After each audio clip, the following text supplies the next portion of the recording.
আল্লাহর আরশ কাঁপছে এই মজলুম মানুষগুলোর আর্তনাদে। আর কতকাল সহ্য করবে ডেস্টিনির সাধারণ ডিস্ট্রিবিউটররা? এটি কেবল একটি প্রতিষ্ঠানের লড়াই নয়, এটি লাখো মানুষের বেঁচে থাকার সংগ্রাম। বিগত এক যুগে ডেস্টিনি 2000 লিমিটেডের ওপর দিয়ে যে ঝড় বয়ে গেছে, তার সবচেয়ে বড় শিকার সাধারণ ডিস্ট্রিবিউটররা। আজ যখন আমরা 26তম বছরে পদার্পণ করছি, তখন পেছনের দিকে তাকালে কেবল হাহাকার আর দীর্ঘশ্বাস চোখে পড়ে।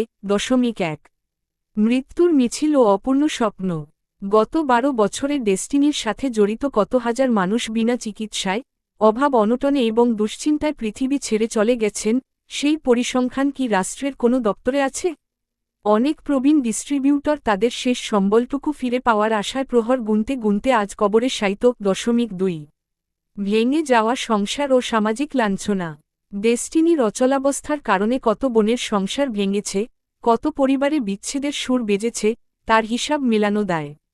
আমাদের অনেক ভাই আজও নিজ গ্রামে ফিরতে পারছে না, সামাজিক অপবাদের ভয়ে যাযাবরের মতো জীবন কাটাচ্ছে। এক সময়ের সম্মানিত মানুষগুলো আজ নিজ সমাজে মুখ লুকিয়ে বেড়াচ্ছে। 3 আমরা ষড়যন্ত্রের শিকার, অপরাধী নই।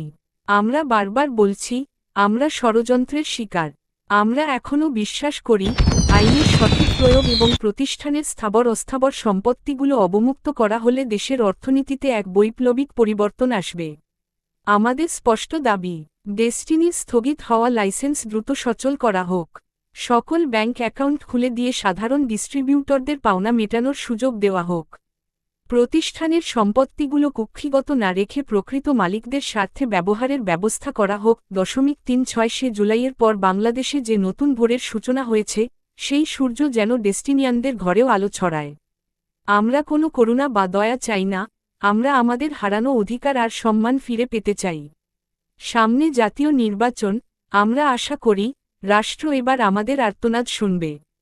26তম বছরে আমাদের নতুন পথচলা হোক কলঙ্কমুক্ত এবং বৈষম্যহীন।